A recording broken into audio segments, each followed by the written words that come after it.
My name is Drew Collins. I'm 18 years old. And 3 weeks before I was supposed to start college, I found out my parents stole $187,000 from me. My grandmother saved that money over 18 years. Every month. Every single month. So I could have a future. My parents drained it all to buy my brother a house.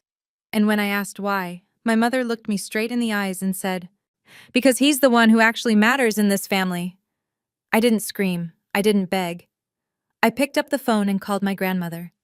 What she did next made the evening news. Before we begin, if you connect with this story, please take a moment to like and subscribe, but only if it truly speaks to you. Tell me in the comments, where are you watching from and what time is it there? Now let me take you back to 3 weeks ago, the day one phone call changed everything. I grew up in Ridgemont, small town, 12,000 people, the kind of place where everyone waves from their porch and nobody locks the front door. Our house sat on Oak Street, a brown ranch style with a patchy lawn and a basketball hoop Tyler stopped using years ago. 4 of us lived there: Mom, Dad, my older brother Tyler, and me. On paper, a normal family. In practice, a ranking system. Tyler was the sun. I was background noise. He dropped out of college his sophomore year. His mom threw him a dinner, called it a fresh start celebration. He quit 3 jobs in 2 years. Mom called each boss ungrateful. He moved back home at 24. Mom redecorated his old room. Me? I made honor roll every semester. I joined debate team, worked part-time at the coffee shop on Birch Avenue starting at 15, bought my own textbooks, my own clothes, never asked for gas money. And every time I brought something home, a trophy, a grade report, an acceptance letter, Mom would glance up from whatever she was doing and say, "That's nice, Drew." I remember one evening specifically, junior year. I walked in with a report card, straight A's again, and Mom was on the phone with Tyler. She waved me off without looking, pointed at the kitchen counter. I set the report card down. It was still there 3 days later, unopened. Dad sat at the end of the table most nights, quiet, eyes on his plate. He never said I didn't matter. He just never said I did. The only person who ever made me feel like I counted was my grandmother, Grandma Ruth. She told me when I was 10, "This money is yours, sweetheart. I saved it for your future." I never doubted that. Not once. I didn't know Mom had started draining the account the previous November. Let me tell you about my brother, Tyler Collins, 26, tall, easy smile, the kind of guy who walks into a room and everyone likes him. He got that from Mom, the charm, but the way people just gravitate. What he didn't get was follow-through.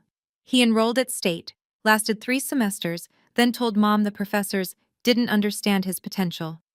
She agreed. He tried sales, quit. Tried bartending, fired. Tried freelance graphic design, which mostly meant sitting in his apartment scrolling Reddit while invoices went unpaid. Every single time, Mom had an explanation. The system isn't built for creative people like Tyler. His boss was threatened by him. He just needs the right opportunity. And every single time I succeeded at something, Mom had an explanation for that too. Girls have it easier, less pressure. Drew's just book smart. That's not the same as real-world smart. She doesn't have Tyler's burdens. Thanksgiving last year. I'd just gotten accepted to 3 universities. I was waiting for Mom to bring it up at dinner. She didn't. Instead, she stood at the head of the table, raised her glass, and said, "I want everyone to know, Tyler is going to do something incredible. I believe that with my whole heart." The table clapped. Uncle Jim, Aunt Patty, Cousin Sarah, everyone. Nobody mentioned my acceptances. Not one person. Dad sat at the far end, fork in hand, staring at his mashed potatoes like they held the answers to something. After dinner, my phone rang. Grandma Ruth. She wasn't at Thanksgiving. Bad knee that winter. But somehow she knew. Her voice was careful, deliberate. "Drew, I need you to keep everything I've ever sent you. Every envelope. You understand me?" I didn't understand. Not then. "Yes, Grandma. I will." I wish I'd asked why.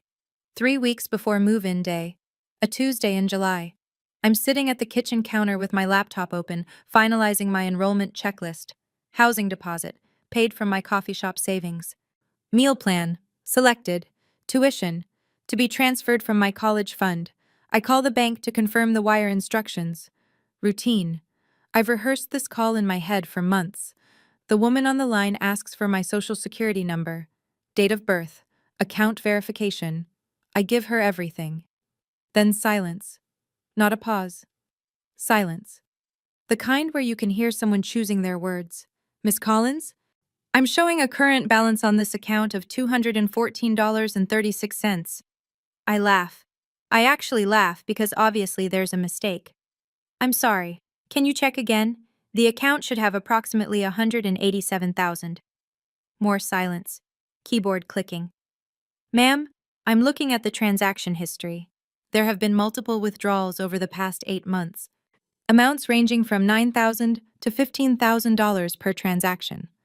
The withdrawals were authorized by the custodian on the account, a Mr. Roy Collins. My father. I don't say anything. The kitchen is so quiet I can hear the refrigerator humming. Through the window, I see Tyler's new truck in the driveway, the one he got last month. The one Mom said was a good deal from a friend. My hands aren't shaking. They should be, but they're not. Everything is just still. Like the world pressed pause and forgot to press play. $214 out of 187,000. 8 months. They'd been taking it for 8 months. I set the phone down gently, stood up from the counter, and I went to find my mother. She's in the living room, feet up on the ottoman, watching some renovation show, glass of iced tea sweating on the side table, completely at ease. Mom, where is my college fund? She doesn't flinch. He doesn't even look surprised. She picks up the remote, mutes the TV, and turns to face me like I've just asked about the weather. We used it for your brother's house. He needed it more than you do. The room tilts. Not physically, but something shifts inside me. Some load-bearing wall I didn't know was there just cracked.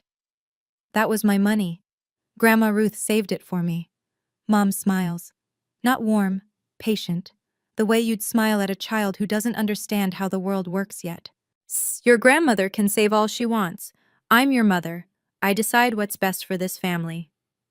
That was a custodial account. Legally, it's mine.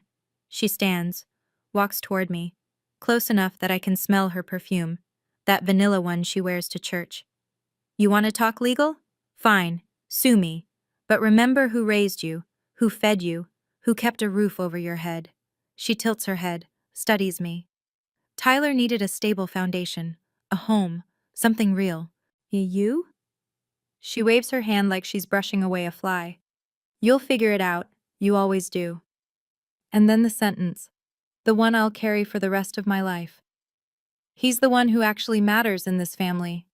She says it the way you'd state a fact. Sky is blue, water is wet. Your brother matters more than you. Then she unmutes the TV and sits back down. I'm still standing there, but something inside me has already left the room. And I close my bedroom door and sit on the edge of the bed. My hands are steady, my breathing is even. But inside, the math is already running. Tuition deposit, $5,000, due in 10 days. If I miss it, I lose my spot. If I lose my spot, the pending scholarship application, the one tied to enrollment, dies with it. 4 years of honor roll, debate trophies, recommendation letters, SAT prep at the library because I couldn't afford a tutor, all of it, gone.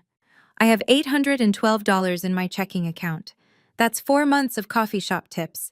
It won't cover the deposit, let alone a semester. I run through options. Student loans. I'd need a cosigner. Dad won't sign anything Mom doesn't approve. Financial aid emergency appeal. Possible, but slow. Too slow. I could beg. I could go back to that living room and get on my knees and ask my mother to please, please give me back my future. But I already know what she'd say. She'd say the same thing she's always said. Figure it out, Drew. You always do. That's the trick, isn't it? They took everything because they knew I wouldn't crumble. They counted on my resilience as permission to rob me. If I do nothing, if I stay quiet, swallow this, keep the peace like I've done my entire life, I lose $187,000. I lose college. I lose the only path I've built for myself out of this house, this town. This ranking system where I will always be second. I look at my phone. The screen lights up. Contacts. The name at the top of my favorites list. Grandma Ruth. I haven't called her yet. Not yet. Because I know, once I make that call, there's no coming back. I find Dad in the garage. His workbench is covered in wire strippings and electrical tape. He's been rewiring a junction box for a client. The radio plays low, classic rock. He doesn't look up when I walk in. Dad? His shoulders tighten. He knows. Did you sign the withdrawal forms? He sets down the wire cutters, stares at the wall behind the bench. There's a long, terrible silence, the kind that answers the question before any words do. Then he nods. Why? Your mother said it was the right thing for the family. For the family? Or for Tyler? He turns. His eyes are red at the edges. Not from crying, from not sleeping. I can see it now. The way his jaw clenches. The way his hands fidget. He's known this was wrong the entire time. Tyler is your brother. We're all family. The money, it'll come back around, Drew. Come back around. I repeat it. Let it sit in the air between us. $187,000 will just come back around. He looks away. Your mother thought. I'm not asking what Mom thought. I'm asking what you thought. You signed those forms, every single one, for 8 months. Nothing. He picks up the wire cutters again, holds them like an anchor. You signed away my future, Dad, and you can't even look at me.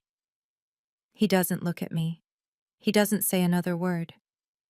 I leave the garage, walk through the kitchen, past the counter where my report card sat unopened for 3 days, past the living room where Mom's renovation show is still playing. I go to my room, I sit on the bed, I pick up the phone, and I call Grandma Ruth. She picks up on the second ring. Her voice is warm, at the way it always is, like sun through a kitchen window. Drew, honey, everything all right? I tell her. All of it. The bank call, the balance, the 8 months of withdrawals, Dad's signature, Mom's face when she told me. Every word in order, without crying. When I finish, there is silence. 10 seconds, maybe more. Then her voice comes back. And it's different. Not warm anymore, sharp, controlled, like a blade wrapped in velvet. They took all of it? Yes. Grandma. When? Over the last 8 months. Your father signed? Yes. And your mother knew? She planned it. Another silence. I hear her breathing, slow, deliberate, the way she breathes when she's thinking, really thinking, about what comes next. Drew, listen to me carefully. Her voice is steady now. No tremor, no hesitation. That money is yours, not theirs, not the family's. Yours. Do you understand me? Yes, ma'am. I have every document, every single one. From the day I opened that account. Something in my chest loosens. Not relief exactly, more like the moment you realize you're not alone in a dark room. Grandma, I don't know what to do. You don't need to know yet. That's what I'm here for. A pause. Are you safe? Do you need to come to my house tonight? I'm okay. Tomorrow morning, 8 o'clock. My kitchen table. Bring everything I've ever mailed you. Every envelope, every letter, every document. But can you do that? Yes. Good. Get some sleep, sweetheart. We have work to do.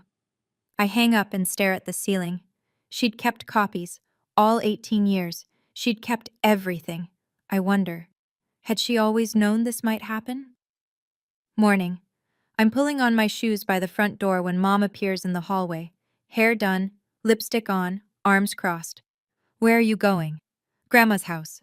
Her face changes. Not anger, something colder. Recognition. It's like she's been waiting for this move and already has a counter prepared. You called your grandmother about this. It's her money she saved. She deserves to know. Mom steps closer. Her chin trembles, right on cue. Drew, you are tearing this family apart. Do you understand what you're doing? The tears arrive. Practiced, precise. Your grandmother doesn't understand our situation. She never has. She's always judged me. This isn't about judgment. Mom. You're choosing her over your own mother, after everything I've done for you. I watch her perform. The quivering lip, the hand pressed to her chest.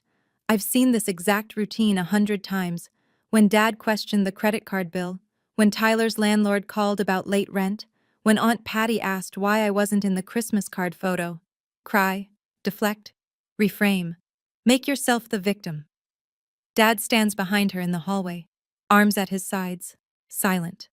A witness to everything, as a participant in nothing. I'm not destroying this family, Mom. You did that when you stole from me. Her eyes go flat. The tears stop like someone turned off a faucet. Be very careful, Drew. I step past her. She doesn't move to block me. She doesn't need to. She's already reaching for her phone as I walk out the door. I'm barely in the car when I see it through the window. Mom pacing the kitchen, phone to her ear, gesturing wildly. She's calling Tyler, I'm sure of it. And damage control has already begun. Grandma Ruth's house sits on Maple Street, a small white cottage with blue shutters and a porch swing that's been there since before I was born. Hydrangeas along the walkway. Wind chime by the door. It always smells like coffee and lavender inside. She's waiting at the kitchen table, reading glasses on. A blue folder open in front of her, and beside it, a second folder, and a third. I stop in the doorway. Grandma, how long have you had all that? 18 years, she says without looking up. Sit down. I sit. She slides the first folder across the table. Inside, the original UTMA account opening document. My name, Drew Collins, beneficiary. Dad's name, Roy Collins, custodian. Dated the month I was born, notarized. Second folder, annual account statements, every single year. 18 of them, organized chronologically with color-coded tabs. Third folder, the most recent statement. Then current balance, $214.36. She taps it with her finger. I requested these from the bank every January. Every year, because I know my daughter. She looks up at me over her glasses. I love Diane. But I have never trusted Diane with money. My throat tightens. You knew this could happen. I hoped it wouldn't. She closes the folder gently. But I prepared for the possibility. That's not the same as expecting it. She stands, pours me coffee without asking, sets the mug in front of me. I'm calling Margaret Bowen this morning. She's the best estate attorney in this county, and then we're going to get back every cent that belongs to you. I wrap my hands around the mug. Grandma, she's your daughter. Ruth Hartwell looks at me. Her eyes are steady, clear, 74 years old, and absolutely unshakable. And you're my granddaughter, and what she did is a crime. But she did more than call a lawyer, much more than I could have imagined. And Margaret Bowen arrives at 2 that afternoon. She drives a silver sedan, wears a navy blazer even in July, and carries a leather briefcase that looks like it's survived 30 years of courtrooms. 60 years old, gray hair pinned back, handshake like a vice. She sits at Grandma Ruth's kitchen table, puts on reading glasses, and goes through every document in those blue folders, page by page. 20 minutes of silence except for the occasional sound of paper turning. And then she takes off her glasses and sets them down. Mrs. Hartwell, this is straightforward. She looks at me. Drew, this is a UTMA account, Uniform Transfers to Minors Act. The money in this account has belonged to you since the day your grandmother deposited it. Your father was named as custodian, meaning he had a fiduciary duty to manage it solely for your benefit. She taps the final statement. At withdrawing $187,000 to purchase a home for another family member is not managing it for your benefit. It is a clear violation of fiduciary duty, and given the amount, this constitutes felony theft of custodial funds under state statute. The word felony hangs in the air like smoke. What are Drew's options? Grandma Ruth asks. 2 paths: civil lawsuit for restitution, getting the money back, and a criminal complaint filed with the district attorney's office. Margaret pauses. You can pursue one or both. Ruth looks at me. I look at her. She doesn't tell me what to do. She never has. She just nods, once, and waits. Both, I say. Margaret writes something in her notebook and closes it. I'll file the complaint tomorrow morning. I'll need both of you available for statements. She shakes our hands at the door, firm, professional. The wheels are turning now. And they don't stop for anyone. After Margaret leaves, I expect Grandma Ruth to sit back down, rest, process. She doesn't. She picks up her phone and scrolls through her contacts with the focus of a woman who has already mapped out her next 3 moves. Grandma, what are you doing? Calling Karen Avery. I blink. Karen Avery, the reporter, Channel 7. She was my student, class of 2003. Good head on her shoulders, honest. Grandma, are you sure? That's public. Everyone will know. Ruth sets the phone on the table and looks at me. Really looks at me. Not with anger, not with urgency, with the calm certainty of someone who has watched her daughter rewrite the truth for 40 years. Drew, listen to me. Diane is already controlling the story. I guarantee she's called 5 people this morning and told them this is a misunderstanding, a family squabble. She'll go to church on Sunday and shake hands and smile and say her mother is being difficult. She leans forward. Your mother has survived every crisis in her life by making sure nobody hears the other side. She relies on our silence. That's how she operates. That's how she's always operated. I think about the Facebook post I know is coming, the one where Mom casts herself as the victim. I think about how convincing she is, how she cried this morning on command, how even I, my who knows better, almost believed her. If we stay quiet, Ruth says, she turns this into a family disagreement. The DA sees a he said, she said, and she walks away. She picks up the phone again. I didn't save that money for 18 years to let my daughter steal it in silence. She dials. I sit at the table and realize my grandmother isn't just angry, she has a plan, and I have no idea yet how far it will go. By that evening, Mom is in full operation.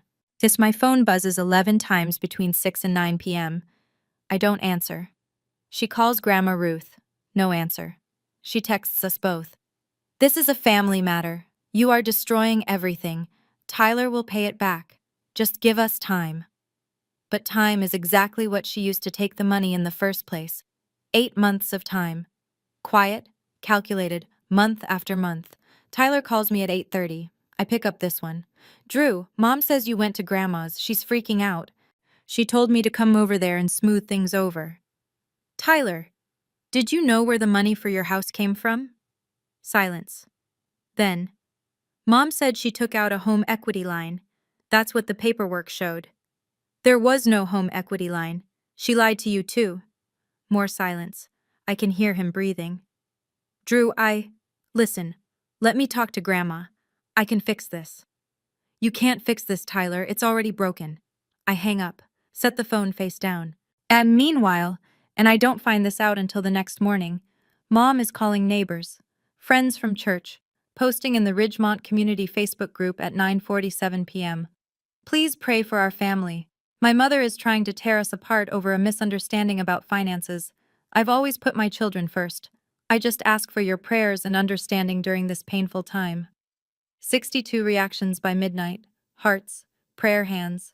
Stay strong. And Diane. She was already rewriting the story. That's what she does. She was never going to stop. Not until someone told the truth louder.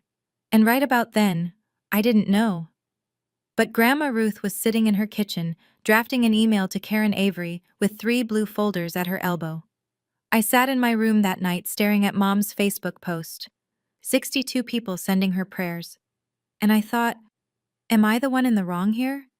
She called it a misunderstanding. A part of me, and the part that spent 18 years wanting her to love me, wanted to believe that. But $214 in my account is not a misunderstanding. That's a choice. And her choice didn't include me. If your mother took $187,000 from you and called it a family decision, would you believe her? Or would you keep going like I did? Tell me in the comments. 2 days later. Saturday, my high school graduation party. I don't want to go.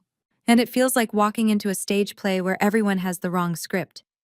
But Grandma Ruth calls me that morning and says, "Go, sweetheart. Smile. Be gracious. Let your mother feel comfortable."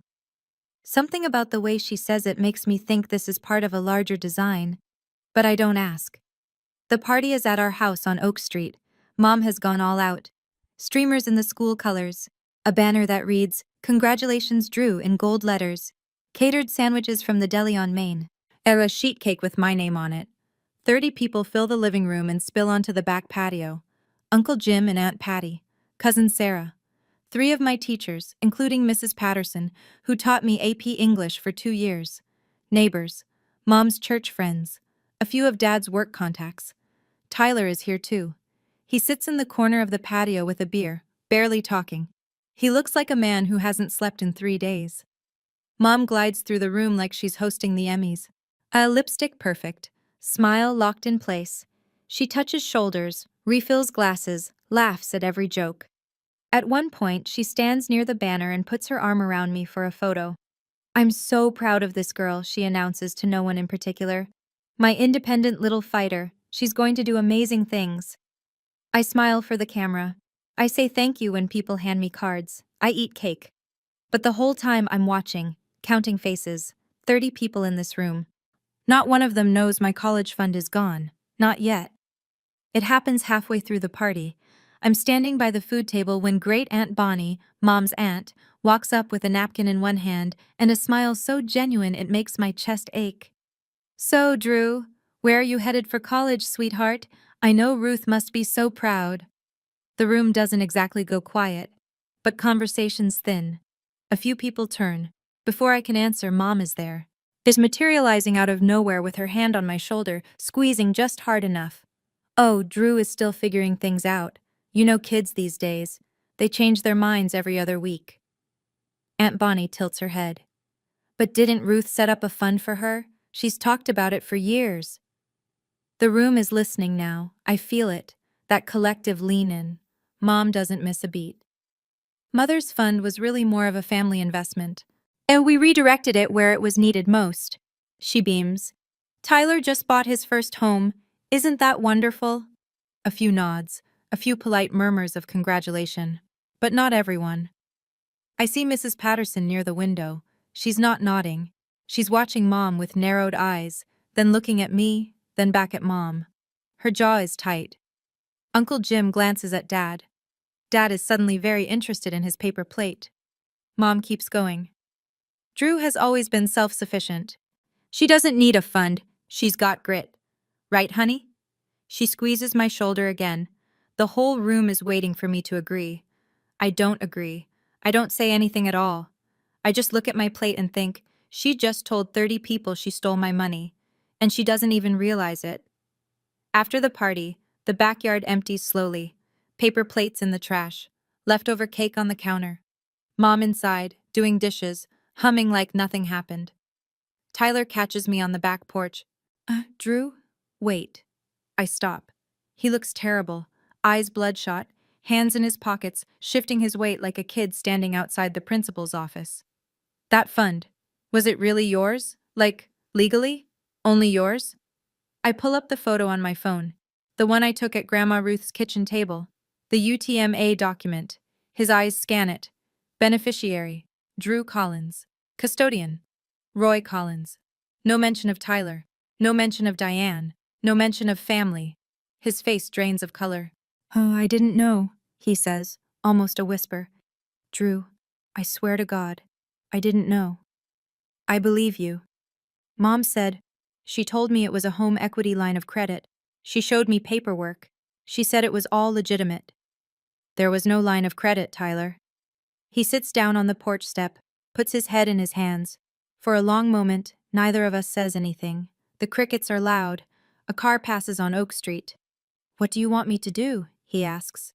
I sit down next to him, not close. But next to him. "I don't want anything from you. I just want what's mine." He nods, slowly, like the weight of it is settling into his bones. "She lied to me too," he says quietly. "She looked me right in the face and lied." "Yeah," I say. "She did." We sit there in the half-dark, 2 siblings on opposite sides of a theft neither of us planned. And for the first time in our lives, we're on the same page. But I know, same page doesn't mean same ending. Monday morning.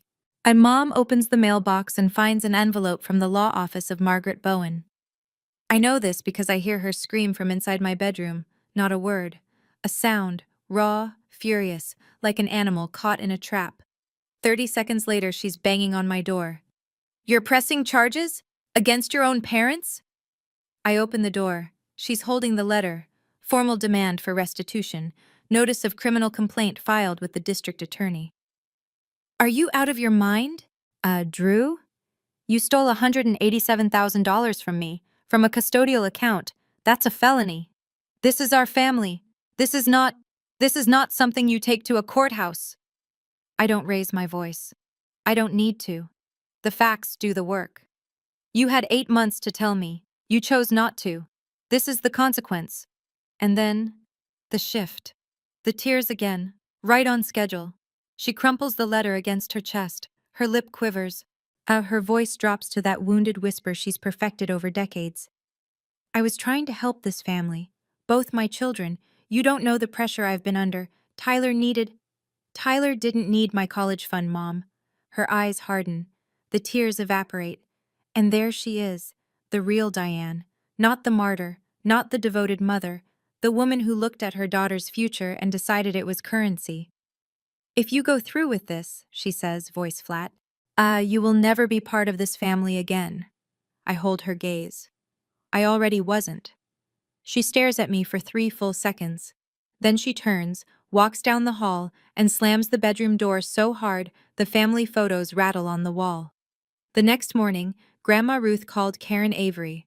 And everything changed. Karen Avery arrives at Grandma Ruth's house on Wednesday at 10 a.m. A cameraman, a field producer, a gray Channel 7 van parked on Maple Street. Karen is in her early 40s. And sharp eyes. She shakes Grandma Ruth's hand at the door and says, Mrs. Hartwell, I haven't seen you since sophomore English. You were a terrible speller, Ruth says, but an excellent listener. That's what matters today. They sit at the kitchen table. The blue folders are open, camera rolling. Ruth tells the story the way she does everything, calmly, completely without embellishment. 18 years of saving. $500 to $800 a month from a teacher's salary and pension. A total of $187,000, including investment returns, all deposited into a custodial UTMA account for her granddaughter, Drew Collins. She slides the documents across the table. Opening paperwork, annual statements. The final balance, $214. My daughter and her husband withdrew every penny, she says, looking directly into the camera.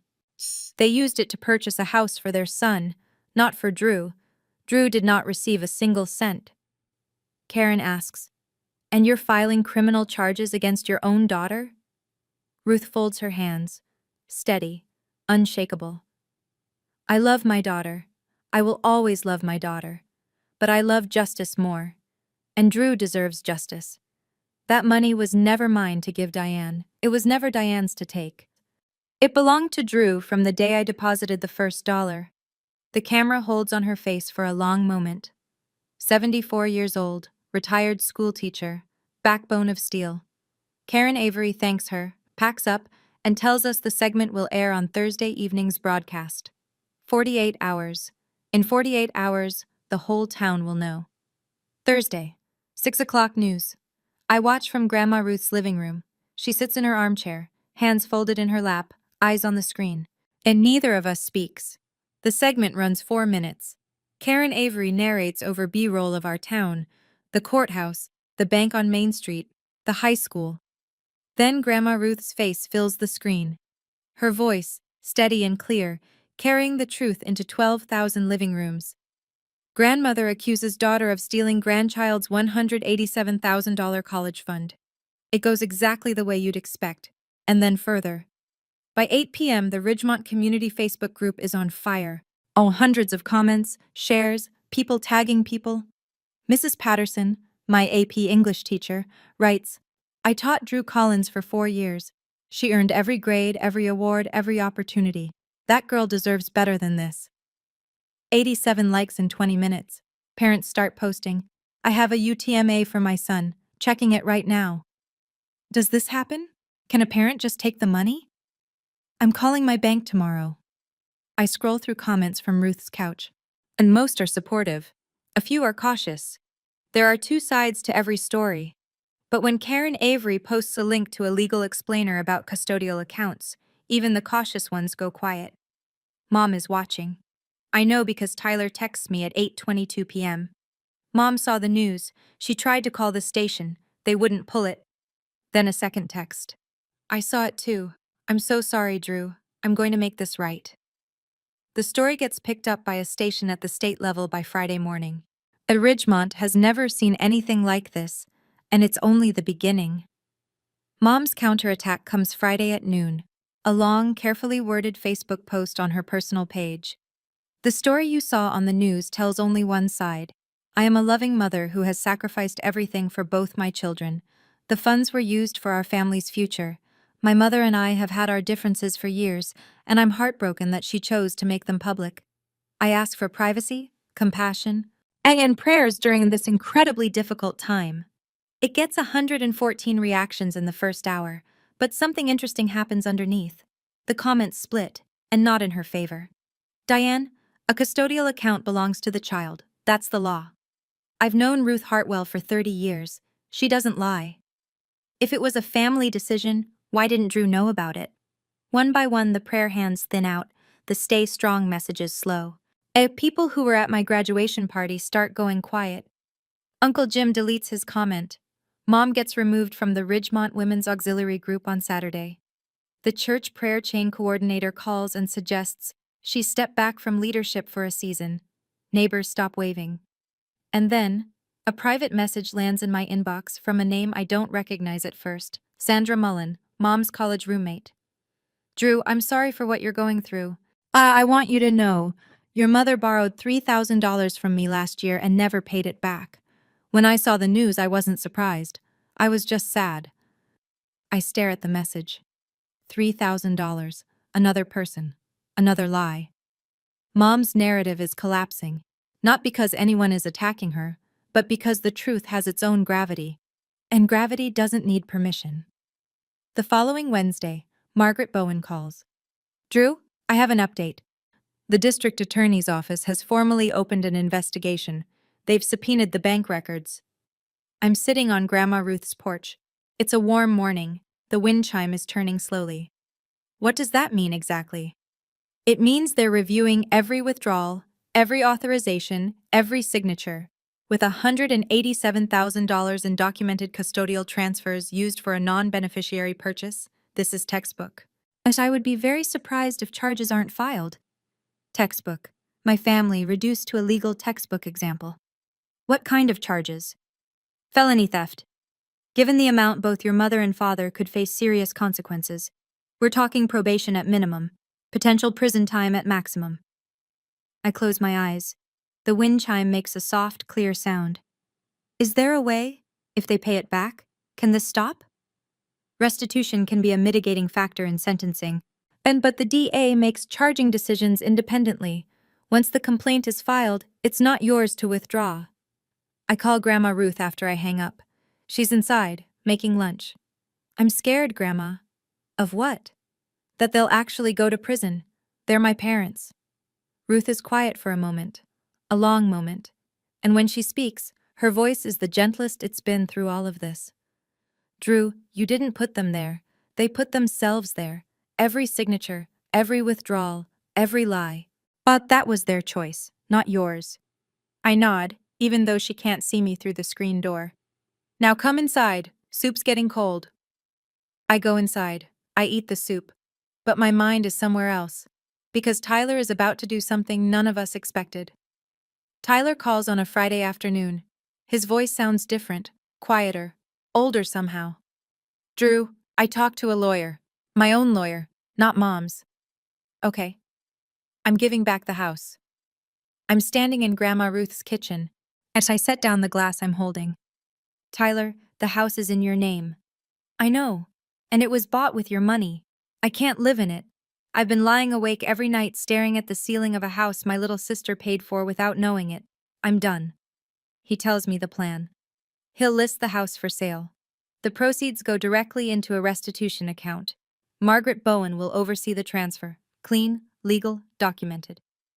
My lawyer says I'm not legally obligated, Tyler continues. I wasn't the custodian. I didn't sign anything. I didn't know. Then why are you doing this? Because it's right, and because... He pauses. His voice cracks just slightly. Because I can't be the person Mom turned me into. I won't. I don't say anything for a moment. The kitchen is quiet. Grandma Ruth is in the next room. I can hear her turning pages. Tyler, she told you it was a loan. She told me a lot of things. Another pause. I went through the paperwork she gave me. Bet the home equity line of credit documents? They're fake, Drew. There's no HELOC, no lender, no loan number. She fabricated them. The air leaves my lungs. Mom didn't just steal from me. She built a paper trail of lies to cover it. She forged documents. She lied to her own son's face. Thank you, Tyler, I say, because it's all I can manage. Don't thank me. I should have asked questions a long time ago. He hangs up. I sit down at the table and stare at the wall. This family is broken. But maybe not all of it. 2 weeks later, the DA makes it official. Diane Collins and Roy Collins are formally charged with felony theft of custodial funds. The amount? $187,000. The charge? Misappropriation of UTMA assets held in fiduciary trust for a minor beneficiary. Karen Avery runs the update on Thursday's broadcast. Ridgemont couple faces felony charges after allegedly draining granddaughter's college fund. Mom hires a defense attorney. That his strategy is predictable. Argue that as custodian, Roy believed he was acting within his rights, that the family understood the funds to be collective. A misunderstanding of custodial obligations. But the bank records tell a different story. 9,000 here, 12,000 there, 15,000. Spread over 8 months, just below the reporting thresholds that would trigger automatic alerts. Calculated, deliberate, not a misunderstanding, a strategy. And then Tyler's revelation about the fabricated HELOC documents reaches the DA. That changes everything. Falsified paperwork turns a bad decision into premeditation. Roy, through his lawyer, approaches the DA with a plea offer. He wants to cooperate, admit fault, accept responsibility. Mom refuses. She's still fighting, still insisting this was her right as a mother. I watch the news from Grandma Ruth's living room. The same armchair, the same folded hands. I didn't want them in court, I say to no one in particular. I wanted them to be my parents. Ruth reaches over and squeezes my hand. She doesn't say anything. She doesn't need to. Outside, the streetlight on Maple flickers on.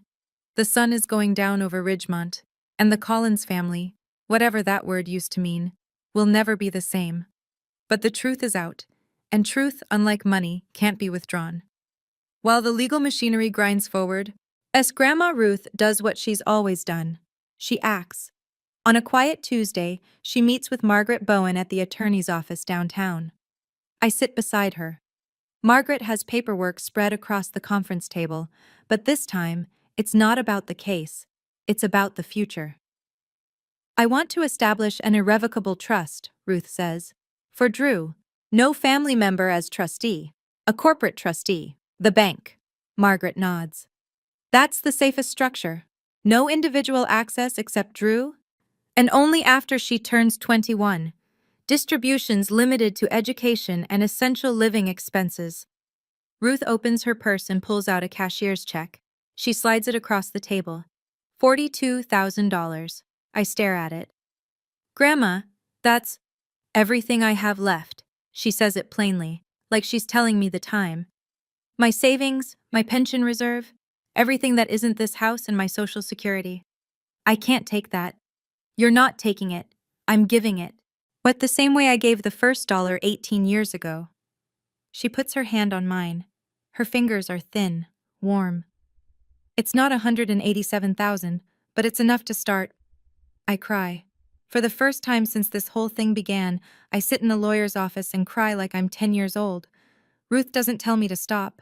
She doesn't say it'll be okay. She just holds my hand and waits until I'm done. You are worth every penny, Drew. You always have been. Margaret files the trust paperwork that afternoon. $42,000. Protected, untouchable, waiting for me. My grandmother is 74 years old. She just gave away her entire safety net. For me. Because she believes I'm worth it.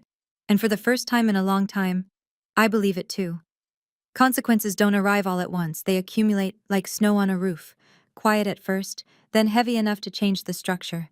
As Mom gets let go from her part-time job at Ridgemont Floral. Mrs. Garza, the owner, calls her into the back room on a Monday and says, "Diane, I can't have someone facing felony charges representing my shop. I'm sorry.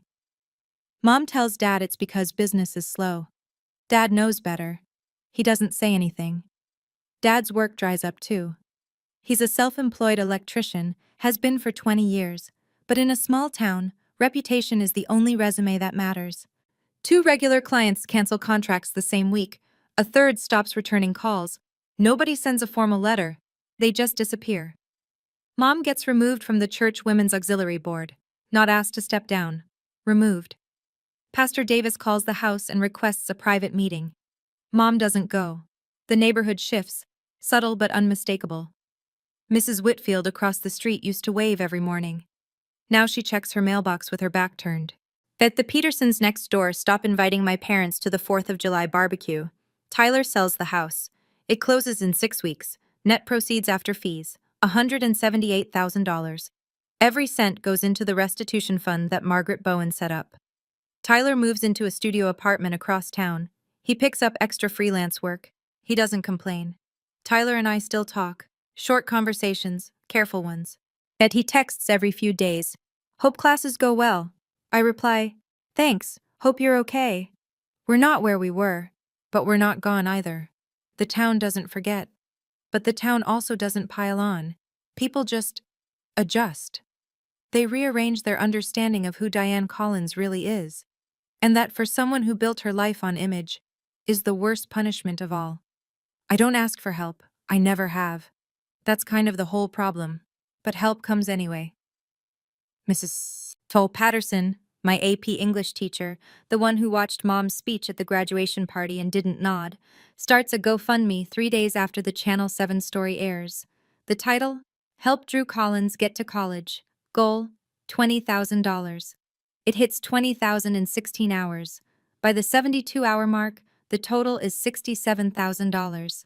Donations from across the state. $5 here, $50 there, a few anonymous gifts of $500. People I've never met. Writing notes like, I was the overlooked daughter too, go get your degree. And, Ruth Hartwell taught my mother in 1987. The apple doesn't fall far. Then the university calls. The admissions office. A woman named Dr. Simmons. Drew, we've been following your situation. We'd like to offer you a full tuition scholarship based on your academic merit and demonstrated community leadership. I'm sitting on Grandma Ruth's porch when she says it. My hand shakes for the first time in weeks. So, full tuition? Full tuition. 4 years. We believe in you, Drew. I hang up and walk inside. Ruth is at the kitchen table. Always the kitchen table, reading the newspaper. I stand in the doorway. She looks up. I got it, I say. Full scholarship. Her face doesn't change at first. Then her chin trembles. Then her eyes fill. And Ruth Hartwell, the woman who filed criminal charges against her own daughter without shedding a single tear, cries. And it's the only time I've ever heard her cry. I knew you would, she whispers. I always knew. The GoFundMe gets redirected to living expenses and books. Every dollar accounted for, every penny toward the future. And somewhere in the list of donors, an anonymous gift of $500. I find out later it was Tyler. 4 months later. October. The leaves on Maple Street have turned gold and the air smells like wood smoke in someone else's fireplace. Roy's plea deal goes through first. He pleads to misdemeanor theft, reduced from felony, in exchange for full cooperation and testimony. 3 years probation, $93,500 in restitution, his half. He stands in the courtroom in a gray suit that doesn't fit quite right and says, I accept responsibility, Your Honor. He doesn't look at me, but I see his hands trembling at his sides. Mom holds out longer. So she cycles through 3 arguments. The money was a family resource. She had custodial discretion. Ruth was acting out of spite. Her attorney pushes each one. The judge listens. The evidence speaks louder. The fabricated HELOC documents seal it. In the end, Diane Collins accepts a plea. Felony theft, reduced to Class 4. 5 years probation. $93,500 in restitution. 200 hours of community service. No prison time, but a permanent felony on her record. And she says nothing in court. Not, I'm sorry. Not, I was wrong. She signs the paperwork, stands, and walks out of the courtroom without looking at anyone. Tyler's house sale covers $178,000 of the total restitution. Mom and Dad owe the remaining $9,000 through monthly payments. Combined with Ruth's trust, the scholarship, and the GoFundMe, I start college in the fall. On time, fully funded, textbooks bought, dorm room assigned. And I sit on my new bed on move-in day and let the math settle in. Justice doesn't feel like victory. It feels like grief with a receipt. There was a moment, I keep thinking about it. If Mom had just said, "I'm sorry." 2 words. Would I have dropped the charges? I don't know. But she never said it, not once, not even today. That's the part I keep coming back to. Not the money, not the courtroom, the silence where an apology should have been. Yet I sometimes wonder, if your parents did this to you, and they never once said they were sorry, even with the evidence in front of the judge, even with the whole town watching, could you forgive them? Or would you hold the line? I don't have the answer yet. Maybe I never will. But I'd really like to know what you think. Would you forgive? Or would you protect your boundary? Tell me in the comments. I read every single one. It's November now. My dorm room is small. A single bed, at a wooden desk, a window that looks out over the main quad where students cut across the grass between classes. On the wall above my desk, there's one photo. Grandma Ruth and me on graduation day. She's wearing her blue cardigan, the one with the buttons she's had since I was a baby. I'm in my cap and gown. We're both smiling. It's the only photo from that day I kept. People ask me sometimes, friends here at school, a roommate, a professor who read the article, whether I hate my parents. And I don't. That's the honest answer, and it surprises people. I'm angry. I'm hurt in places I don't fully understand yet. But hate takes energy I'd rather spend elsewhere. What I feel is something quieter than hate and heavier than sadness. It's the weight of knowing that the people who were supposed to protect you chose not to. I'm not telling this story so you'll feel sorry for me, and I'm not telling it so you'll despise my mother. As I'm telling it because I spent 18 years believing that silence was strength, that if I was just good enough, quiet enough, easy enough, eventually I'd be seen. I was wrong. Silence wasn't strength. It was permission. And when I stopped giving permission, everything changed. If you're in a situation where someone in your family is taking from you, your money, your peace, your sense of self, I want you to hear this. Setting a boundary is not betrayal. It's not burning a bridge. It's building a door, one that only opens from your side. You get to decide who walks through. I don't know if my parents will ever come back to that door, but for the first time, the door is mine. I call Grandma Ruth every Sunday night at 7. She's still in the house on Maple Street, still has the blue shutters, the wind chime, the hydrangeas. She told me last week that the porch swing needs new chains. I told her I'd fix them over winter break. And she said she'd believe it when she saw it. The blue folders are still in her kitchen drawer. Just in case, she says. I don't argue. Tyler texts me every few days. Short messages. Nothing heavy. How's the food in the dining hall? Terrible, but free. Ha, hang in there. We're rebuilding something. I don't know what to call it yet. It's not what it was before, because what it was before wasn't real. This is slower, more careful, built on something that might actually hold. But Mom and Dad, I don't talk to them. No calls, no texts, no visits. 2 months after the sentencing, a letter arrived at my dorm. Handwritten. Mom's stationery. The cream-colored kind with her initials embossed at the top. I sat on my bed and opened it. Dear Drew, I know you may not want to hear from me. I want you to know that I did what I thought was right for this family. Your father and I have always tried to give both our children the best we could. And I hope one day you'll understand that. I read it twice, then a third time, looking for the word sorry. It wasn't there. I folded the letter, put it in my desk drawer, and closed it. Maybe one day I'll write back. Maybe I won't. But that choice, for the first time in my life, is mine. I look out the window at the quad. Students walking to class in the cold. Breath visible. Futures ahead of them. Mine too. For the first time in my life, my future is in my own hands. If you're still here, if you stayed through all of it, thank you. I know this story is heavy. I know it's the kind of thing that makes you want to check on the people you love and double-check the accounts you thought were safe. I know because I felt all of that, and I lived it. I didn't tell you this for pity. I didn't tell you this for revenge. I told you because somewhere out there, someone is sitting in their bedroom right now, staring at a bank statement that doesn't make sense. And they're wondering if they're crazy. They're wondering if it's worth the fight. They're wondering if standing up means losing everything. It might. I won't lie about that. I lost my parents. I lost the version of my family I thought I had. I lost months of sleep and years of trust. But I gained something too. I gained my future. I gained my self-respect. I gained a grandmother who taught me that love and accountability aren't opposites. They're the same thing. And I gained this. The knowledge that I am not the person who sits quietly while someone takes what belongs to me. Not anymore. If that speaks to you, if you've been the quiet one, the overlooked one, the one who keeps the peace at the cost of your own peace, I hope you hear me. You are worth standing up for. Even when the person you're standing up to shares your last name. And Grandma Ruth, if you're listening, thank you for every envelope, every dollar, every Sunday phone call. I love you, more than I know how to say. Thank you for staying until the very end. If this story made you feel something, please hit subscribe and tap that notification bell so you don't miss what's coming next. And if you've ever dealt with a family member who took something that was yours, money, trust, your sense of belonging, I want to hear your story. Drop it in the comments. I read every single one, and so does this community. There's another story linked in the description about a woman whose in-laws tried to seize her inheritance at a family dinner in front of 40 guests. The way she handled it? You'll want to see how that one ends. I'll see you there.